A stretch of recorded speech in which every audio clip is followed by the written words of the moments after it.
ನಮಸ್ಕಾರ ಸ್ನೇಹಿತರೆ, ನಾವಿವತ್ತಿನ ದಿನ ನವರಾತ್ರಿಯ ಮೊದಲನೇ ದಿನ ಆರಾಧಿಸೋ ಮಾತೆ ಪಾರ್ವತಿ ದೇವಿಯ ಮೊದಲನೇ ಅವತಾರವಾದ ಶೈಲಪುತ್ರಿಯ ಬಗ್ಗೆ ತಿಳ್ಕೋಣ.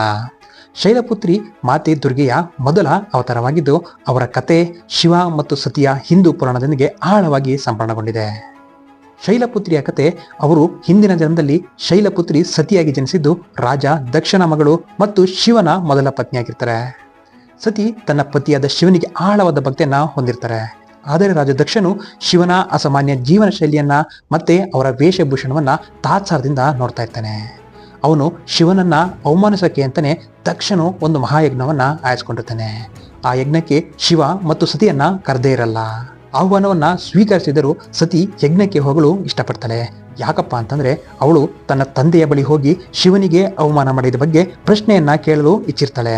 ಶಿವನು ಆಕೆಯನ್ನ ಹೋಗಬಾರದೆಂದು ಎಷ್ಟೇ ಎಚ್ಚರ ಮಾಡಿದ್ರು ಕೂಡ ಸತಿ ತನ್ನ ಕುಟುಂಬದ ಮೇಲೆ ಇಟ್ಟ ಪ್ರೀತಿಯಿಂದ ಯಜ್ಞಕ್ಕೆ ಹೋಗ್ತಾಳೆ. ಆದರೆ ಅವಳು ಅಲ್ಲಿ ತಲುಪಿದಾಗ ದಕ್ಷನು ಅವಳನ್ನ ಅಪಮಾನಿಸಿ ಮತ್ತೆ ತನ್ನ ಪತಿಗೆ ಮಾಡಿದ ಅವಮಾನವನ್ನ ಸತಿ ಸಹಿಸಲಾರ್ದಲೆ ತಾನೇ ಯಜ್ಞದ ಬೆಂಕಿಯಲ್ಲಿ ಹಾರ್ತಾಳೆ. ಸತಿಯ ಮರಣದ ನಂತರ ಶಿವನು ದುಃಖ ಮತ್ತು ಕೋಪದಿಂದ ತಲ್ಲಣಗೊಂಡು ಅವನು ಅವಳ ದೇಹವನ್ನು ಹೊತ್ಕೊಂಡು ತಾಂಡವ ನೃತ್ಯ ಮಾಡಲು ಆರಂಭ ಮಾಡ್ತಾರೆ. ಇದರ ಪರಿಣಾಮದಿಂದ ವಿಶ್ವದ ನಾಶವೂ ಕೂಡ ಕಟ್ಟಾಖಂಡಿತವಾಗಿರುತ್ತೆ. ಶಿವನನ್ನ ಶಾಂತಗೊಳಿಸಲು ವಿಷ್ಣುವು ತನ್ನ ಸುದರ್ಶನ ಚಕ್ರವನ್ನು ಬಳಸಿ ಸತಿಯ ದೇಹವನ್ನ 51 ಭಾಗಗಳಲ್ಲಿ ತುಂಡು ಮಾಡಿ ಮತ್ತು ಅವುಗಳು ಭೂಮಿಯ ವಿವಿಧೆಡೆಗಳಲ್ಲಿ ಶಕ್ತಿಪೀಠಗಳಾಗಿ ಬೀಳ್ತವೆ. ಮುಂದಿನ ಜನ್ಮದಲ್ಲಿ ಸತಿ ಶೈಲಪುತ್ರಿಯಾಗಿ ಹುಟ್ಟಿ ಆಕೆಯು ಪರ್ವತಾಧಿಪತಿ ಹಿಮವಂತ ಮತ್ತು ಮೇನವತಿಯ ಪುತ್ರಿಯಾಗಿ ಜನಿಸ್ತಾರೆ. ಶೈಲಪುತ್ರಿ ಎಂದರೆ ಪರ್ವತದ ಪುತ್ರಿ ಎಂಬರ್ಥ.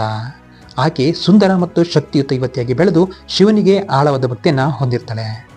ಶೈಲಪುತ್ರಿಯಾಗಿ ಶಿವನ ಪ್ರೀತಿ ಗೆಲ್ಲಲು ಆಕೆ ತೀವ್ರ ತಪಸ್ಸನ್ನ ಮಾಡಿರ್ತಾಳೆ ಮತ್ತು ಕೊನೆಗೆ ಪುನಃ ಶಿವನ ಪತ್ನಿಯಾಗಲು ಸಮರ್ಥಲಾಗಿರ್ತಾರೆ. ಈ ಸಂಧಾನವು ವಿಶ್ವದ ಸಮತೋಲನವನ್ನ ಪುನಃಸ್ಥಾಪಿಸಲು ಇದು ಆಧ್ಯಾತ್ಮಿಕ ಶ್ರದ್ಧೆ ಮತ್ತು ಶಿಸ್ತಿನ ಆರ್ಭಟವಾಗುತ್ತೆ. ಅವಳು ಶಕ್ತಿ, ಪವಿತ್ರತೆ ಮತ್ತು ಭೂತತ್ವದ ನೆಲೆಯಾಗಿದ್ದಾರೆ. ಶೈಲಪುತ್ರಿಯನ್ನ ಆರಾಧನೆ ಮಾಡೋದ್ರಿಂದ ಶಕ್ತಿಯು ಧೈರ್ಯ ಮತ್ತು ಸಮಸ್ಯೆಗಳನ್ನು ಎದುರಿಸಲು ನಿರ್ಧಾರ ಶಕ್ತಿ ದೊರೆಯುತ್ತದೆಯಂತೆ. ಶೈಲಪುತ್ರಿಯು ವಾಹನ ನಂದಿ, ಎತ್ತು ಮತ್ತು ಆಕೆ ತನ್ನ ಕೈಯಲ್ಲಿ ತ್ರಿಶೂಲ ಮತ್ತು ಕಮಲದ ಹೂವನ್ನ ಹಿಡಿದಿರ್ತಾಳೆ. ಇದು ಶಿವನಿಗೆ ಮತ್ತು ಪ್ರಕೃತಿಗೆ ಅವಳ ಸಂಬಂಧವನ್ನ ಸೂಚಿಸುತ್ತೆ. ಇದು ದೇವಿ ಶೈಲಪುತ್ರಿಯ ಸಂಪೂರ್ಣ ಕಥೆಯಾಗಿದ್ರೆ, ಅವಳು ನವದುರ್ಗಿಯ ಮೊದಲ ರೂಪ ಮತ್ತು ಅತ್ಯಂತ ಆಧಾರವಾಗಿದೆ. ನಾನು ಇಲ್ಲಿಗೆ ಈ ವಿಡಿಯೋನ ಮುಗಿಸ್ತೇನೆ.